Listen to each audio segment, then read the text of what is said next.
Salam jumpa dengan saya di Pak Jim 71 Channel. Saya akan menyampaikan materi tentang pendidikan agama Katolik dan budi pekerti SMP kelas 8 bab 3 bagian 2 yang berjudul Cara Hidup Murid Yesus, dengan tampilan slide animasi template PowerPoint yang menarik buatan atau karya saya sendiri. Dengan tampilan slideshow, kita tunggu slideshow-nya.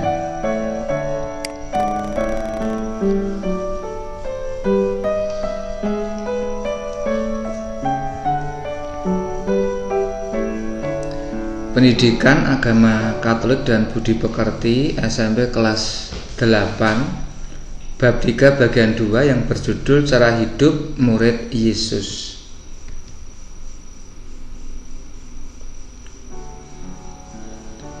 Sebelum kita lanjutkan pelajaran kita ini, mari kita awali dengan berdoa.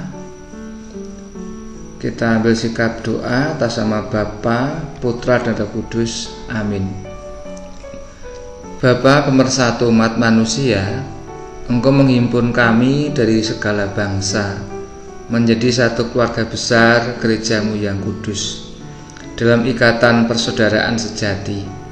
Bimbinglah kami ya Bapa, agar pada hari ini kami dapat memahami sikap dan perilaku yang perlu dikembangkan dalam hidup bersama.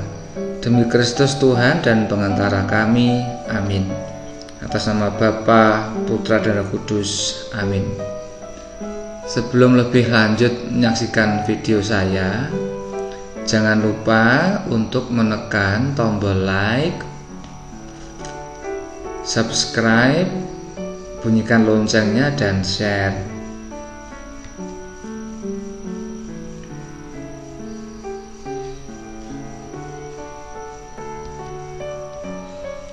Untuk pengantar,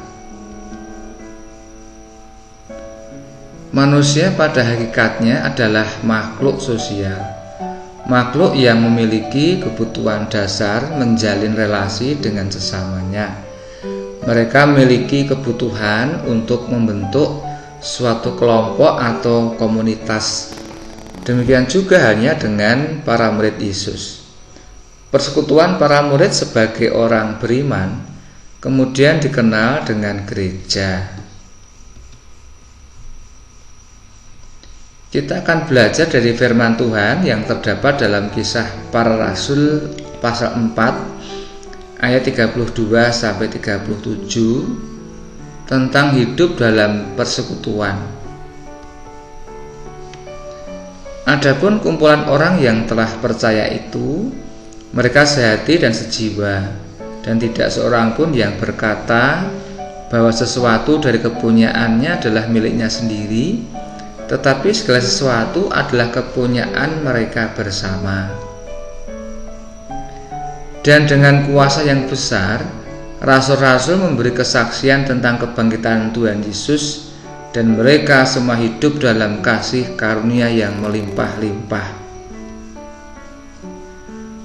Sebab tidak ada seorang pun yang berkekurangan di antara mereka, karena semua orang yang mempunyai tanah dan rumah menjual kepunyaannya itu, dan hasil penjualan itu mereka bawa, dan mereka letakkan di depan kaki rasul-rasul, lalu dibagi-bagikan kepada setiap orang sesuai dengan keperluannya. Demikian pula dengan Yusuf, yang oleh rasul-rasul disebut Barnabas, artinya anak penghiburan, seorang Lewi dari Siprus. Ia menjual ladang miliknya, lalu membawa uangnya itu dan meletakkannya di depan kaki rasul-rasul.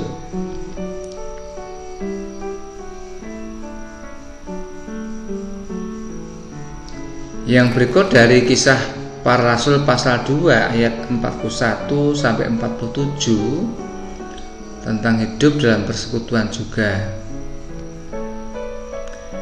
Orang-orang yang menerima perkataannya itu memberi diri dibaptis, dan pada hari itu jumlah mereka bertambah kira-kira 3.000 jiwa. Mereka bertekun dalam pengajaran rasul-rasul dan dalam persekutuan, dan mereka selalu berkumpul untuk memecahkan roti dan berdoa. Maka ketakutanlah mereka semua, sedang rasul-rasul itu mengadakan banyak mujizat dan tanda. Dan semua orang yang telah menjadi percaya tetap bersatu, dan segala kepunyaan mereka adalah kepunyaan bersama. Dan selalu ada dari mereka yang menjual harta miliknya, lalu membagi-bagikannya pada semua orang sesuai dengan keperluan masing-masing. Dengan bertekun dan dengan sehati, mereka berkumpul tiap-tiap hari dalam bait Allah. Mereka memecahkan roti di rumah masing-masing secara bergilir dan makan bersama-sama dengan gembira dan dengan tulus hati, sambil memuji Allah. Dan mereka disukai semua orang, dan tiap-tiap hari Tuhan menambah jumlah mereka dengan orang yang diselamatkan.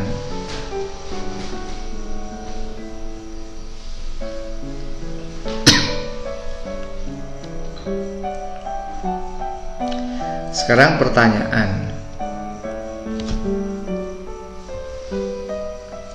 Setelah membaca perikop ayat tadi, jawab pertanyaan di bawah ini. Identifikasikan bagaimana saja cara hidup persekutuan jemaat perdana atau jemaat mula-mula tersebut. Kemudian, hal-hal apa saja yang kamu temukan dalam kitab suci yang belum tampak dalam kehidupan umat di lingkungan stasi komunitas basis seperti jemaat sekarang ini?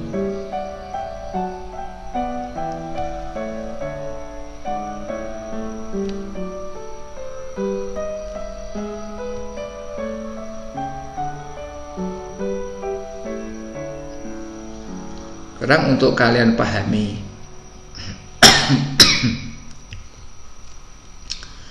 manusia adalah makhluk sosial.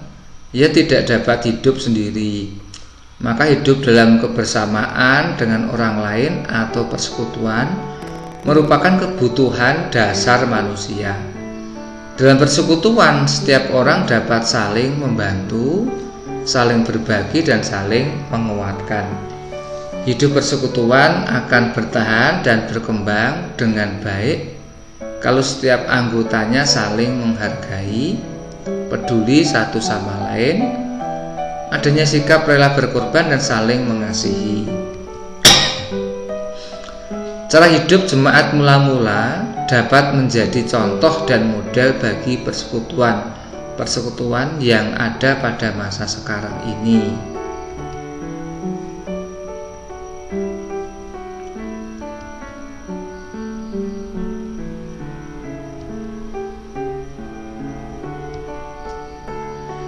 Jemaat mula-mula memiliki cara hidup yang khas, yaitu yang pertama, Roh Kuduslah yang mempersatukan mereka dalam persekutuan murid-murid Kristus dalam persaudaraan sehati dan sejiwa.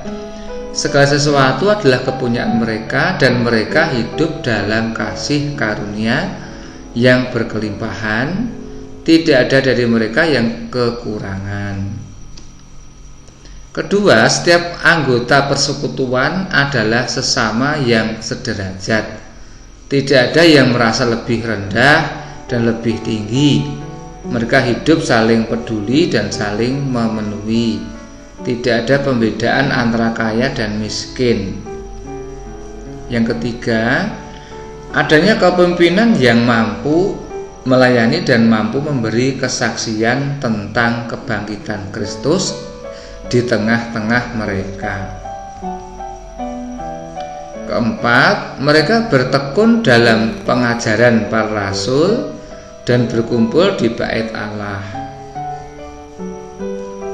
Kelima, mereka secara bergiliran mengadakan perjamuan kudus dan senantiasa bersukacita dan tulus hati sambil memuji Allah.